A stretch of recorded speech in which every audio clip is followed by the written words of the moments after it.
Assalamualaikum warahmatullahi wabarakatuh. Kembali bersama kami di obrolan santai seputar mahasiswa Fakultas Hukum. Topik kita pada hari ini yaitu tentang pengalaman salah satu mahasiswa Fakultas Hukum Universitas Tadulako. Nah, ini narasumber kita pada hari ini. Beliau akan menceritakan segelintir kisahnya dari tahun 2016 sampai dia pindah di Fakultas Hukum di tahun 2020 sampai saat ini. Semoga nanti beberapa kisah atau pengalaman yang beliau ceritakan kita mendapatkan kita mendapatkan sedikit pengalaman, sedikit informasi, sedikit pengetahuan dari yang kita ambil dari cerita Bung Dedi. Tanpa basa-basi, saya mungkin berikan kepada Bung. Pengalaman Bung Dedi di tahun 2016 itu seperti apa? Sekian. Oke. Terima kasih. Pagi ini saya telah diundang di obrolan pagi bersama Kanda Baso. Di tahun 2016 yang sudah lewat, saya masuk di perkuliahan di perguruan tinggi Universitas Tadulako itu tahun angkatan 2016 di Fakultas Ekonomi Akuntansi. Jadi dulunya pas saya masuk di 2016 atau bisa dikatakan itu adalah maba. Jadi pada saat itu saya mengenal namanya perkumpulan atau gerakan-gerakan mahasiswa, itu organisasi yang biasa disingkat FMN, Front Mahasiswa Nasional. Jadi disitulah saya beberapa tahun bergelut atau menempah saya punya kehidupan untuk mencari pengalaman-pengalaman di bidang organisasi atau kita sebut lembaga. Di tahun 2016 di semester 3 kalau tidak salah ya, saya mengenal namanya organisasi yang tadi saya sebutkan adalah Front Mahasiswa Nasional yang basicnya bekerja di bidang kemahasiswaan, mengkampanyekan soal tuntutan mahasiswa mulai dari fasilitas, mengenai soal UKT yang pada saat itu bergejolak, dan teman-teman di FMN tersebut mengkonsolidasikan hal-hal tersebut, mulai dari mengenai soal UKT yang begitu mahal, banyak mahasiswa yang tidak bisa mengenyam dunia pendidikan ke perguruan tinggi.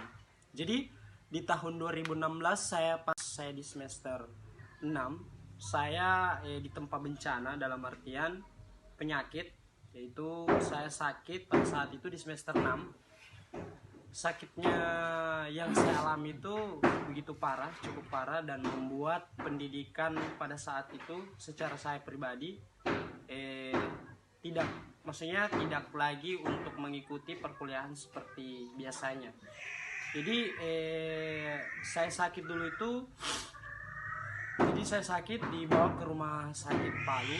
Jadi kalau mau dikatakan bahwa rumah sakit atau di daerah kota Palu itu tidak mampu, jadi saya dirujuk ke Makassar. Jadi sebelum pengerujukan itu saya buat namanya surat cuti.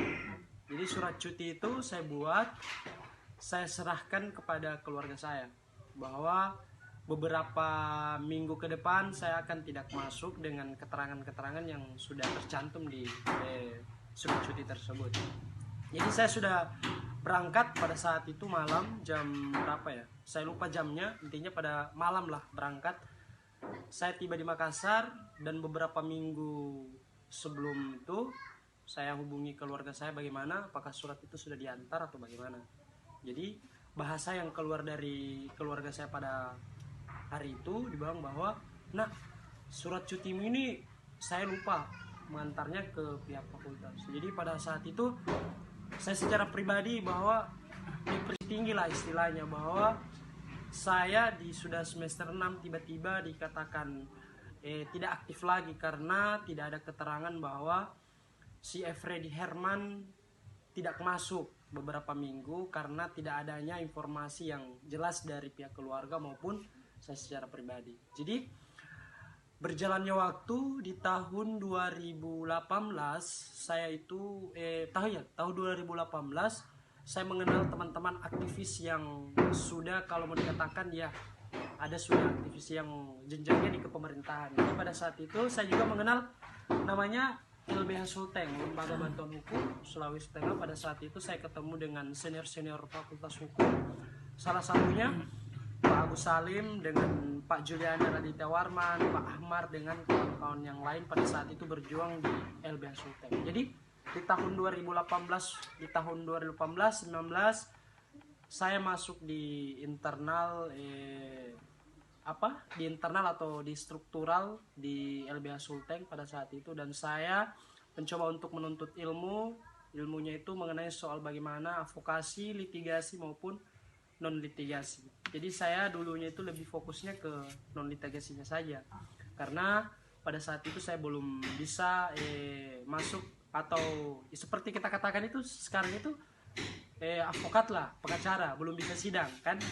Jadi kerja saya di LBH paralegal. Ya, paralegal. Kalau bisa paralegal yang sudah diatur di dalam peraturan Kemenkumham bahwa paralegal itu juga bisa bekerja untuk memberikan bantuan hukum.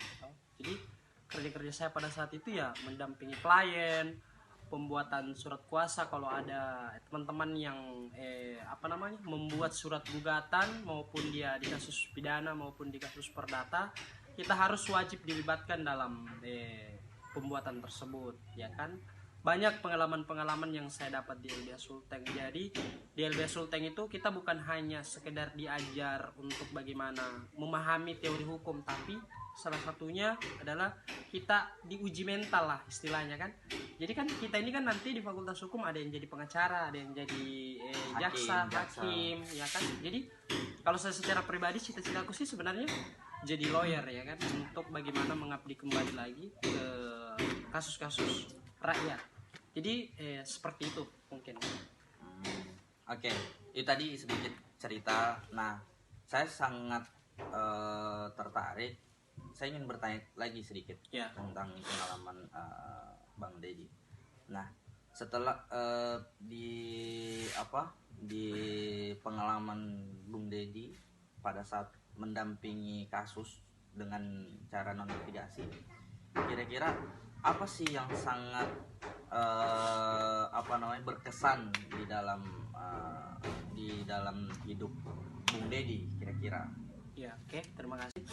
Jadi yang berkesannya itu waktu pada saat atau pertama kali saya ditempah dengan adanya penunjukan untuk pendampingan kasus di ranah non litigasi itu, bahwa yang pertama yang saya sampaikan adalah di situ sudah kita diuji mental. Yang pertama bagaimana kita berhadapan misalnya kasus pidana, kriminal kan, criminal justice, bahwa kita diperhadapkan dengan pihak kepolisian, bagaimana kita itu berbantahan dengan pihak kepolisian atau penyidik yang kita sebut hari ini, bahwa ketika ada kliennya kita misalnya didesak untuk untuk mengikuti istilahnya bahasanya dan seperti itu.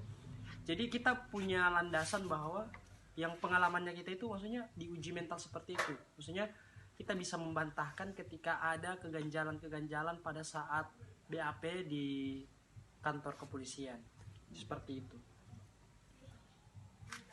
Oh, berarti pada saat menangani kasus ada salah satu kasus yang sangat berkesan. Ya, kalau kasus yang paling berkesan itu sebenarnya banyak sih, maupun itu pidana, maupun itu kasus-kasus rakyat, maupun itu kasus-kasus perbuatan melawan hukum. Contohnya kemarin saya mendampingi kasus penangkapan yang dilakukan oleh pihak kepolisian yang pada hari ini itu Polda Sulteng, yang mana ada beberapa orang ya, ada 8 orang lah masyarakat Dongi-Dongi yang ditangkap yang terlibat dalam penambangan di daerah Dongi-Dongi. Jadi disitulah saya terlibat langsung mendampingi mereka. Ada 8 orang pada saat itu, mereka dimintai keterangan pada saat penambangan yang ada di daerah Dongi-Dongi. Jadi pengalaman ya disitulah, maksudnya kita ditempah langsung dengan praktek. Tidak lagi, misalnya kalau orang bilang sekarang kan percuma kalau berteori kalau tidak ada praktek yang kita libatkan dalam Iya, artian kita betul. kerjakan hari ini. Mungkin seperti itu. Oke, berarti di samping Bung Dedi ini menempuh pendidikan di bangku perkuliahan di Fakultas Hukum, beliau juga sudah beracara, sudah melakukan praktek sendiri. Jadi bukan hanya teori saja yang beliau dapatkan, tapi dia telah mendapatkan juga pengalaman di apa namanya di lapangan. Bahwasanya seperti ini keadaan nyata dari menangani kasus yang sebegitu rumitnya. Nah, kemudian saya ingin tanyakan lagi persoalan keaktifan atau semangat Bung Dedi dalam menerima ataupun menempuh perkuliahan di Fakultas Hukum itu sendiri. Ya, oke, terima kasih. Jadi pertanyaan yang sangat bagus bagi saya secara pribadi. Kalau saya secara pribadi itu yang pertama yang saya harus jelaskan bahwa semangat dan keinginan untuk menjadi seorang lawyer yang lulusan Fakultas Hukum Universitas Tadulako, kalau saya secara pribadi itu saya harus targetnya secepatnya akan selesai dan akan terlibat lagi di advokasi kasus-kasus hukum yang berkaitan dengan misalnya kasus-kasus rakyat maupun itu kriminal maupun itu perdata, PT UN, harus saya akan terlibat lagi. Jadi untuk semangat di Fakultas Hukum ya tinggal individu saja sih, kalau individu lagi malas untuk belajar. Jadi hari ini kalau saya sebenarnya intinya akan harus dikuasai semua sih sebenarnya, maupun dia pidana, perdata, PT UN, HI dan TN kan harus kita kuasai semua, karena di lingkungan sosial kita itu bukan hanya kasus kriminal atau pidana saja yang kita dapat, pasti ada kasus-kasus yang memang berhubungan dengan hukum. Jadi seperti itu intinya. Target saya harus selesai 3 tahun 6 bulan lah, harus mengejar cum laude. Jadi mengejar cum laude itu sangat luar biasa loh, maksudnya kita harus mempertahankan nilai untuk mencukupi untuk cum laude tersebut. Terima kasih. Oke, itu tadi cerita dari Bung Dedi. Ada beberapa yang dapat kita ambil, kita simpulkan, karena kita lihat bahwasanya Bung Dedi ini telah menempuh perkuliahan di tahun 2016 dan berhenti di tahun 2018. Iya, berhenti di tahun karena ada penyakit. Yang memaksa untuk berhenti untuk kuliah. Ya, bukan keinginan sendiri Bukan untuk berhenti, tapi ada sis komunikasi yang tidak jalan dengan baik.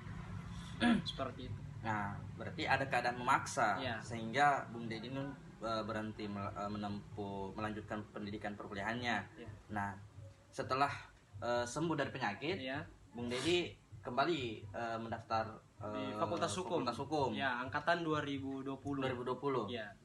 Nah, kita bisa ambil bahwasanya, bisa kita kutip bahwasanya walaupun Bung Dedi telah menempuh perkuliahan selama bertahun-tahun, sudah sekitar 2016 sudah sekitar 4 tahunan kalau terhitung sampai sekarang, ya sudah 7 tahun Ya. beliau menempuh bangku perkuliahan. Namun sampai saat ini beliau masih tetap semangat, walaupun kemarin sempat tertunda karena keadaannya memaksa.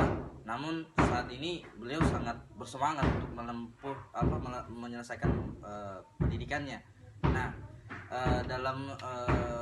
dan satu hal menarik bahwasanya beliau sangat mengejar yang namanya cum laude itu sendiri. Nah, kalau kita mengejar cum laude berarti kita harus selesai di tepat waktu. Iya. Tadi beliau katakan bahwasanya 3 tahun 6 bulan. Iya, 3 tahun 6 bulan. Semoga kita doakan sama-sama, semoga beliau Bung Dedi dapat diberikan kelancaran, kemudahan untuk dengan secepatnya bisa menyelesaikan perkuliahannya itu sendiri. Nah, untuk dengan secepatnya bisa menyelesaikan perkuliahannya itu sendiri. Nah, setelah itu mungkin hanya itu yang bisa kami obrolkan saat ini. Sebelum kami menutup, mungkin saya berikan kesempatan kepada Bung Dedi untuk bisa closing statement, berikan harapan-harapan atau apa segala macamnya. Oke, terima kasih. Jadi saya secara pribadi ini closing statement bahwa saya harapkan teman-teman khususnya di Fakultas Hukum tetap giat belajar, tetap diperkuat niat untuk kuliah, jangan pernah ada rasa penyesalan seperti saya kan. Sebenarnya saya ini kalau mau bisa dikatakan sih sebenarnya tidak lagi kuliah karena saya kelahiran 96 baru masuk di angkatan 20 itu kan masuk akal. Tapi yang saya katakan tadi bahwa semakanya teman-teman itu akan memunculkan keberhasilan di internal individunya teman-teman. Mungkin itu saja sih sebenarnya. Terima kasih. Oke, itu tadi sedikit cerita pengalaman kehidupan kisah kehidupan dari Bung Dedi. Semoga dari kisah yang beliau ceritakan kita ambil hikmahnya, kita buang hal-hal yang buruknya. Nah, kita ucapkan terima kasih kepada Bung Dedi. Kita akan bertemu pada pertemuan selanjutnya. Sekian. Oke, itu tadi sedikit cerita pengalaman kehidupan kisah kehidupan dari Bung Dedi. Semoga dari kisah yang beliau ceritakan kita ambil hikmahnya, kita buang hal-hal yang buruknya. Nah, kita ucapkan terima kasih kepada Bung Dedi. Kita akan bertemu pada pertemuan selanjutnya. Sekian.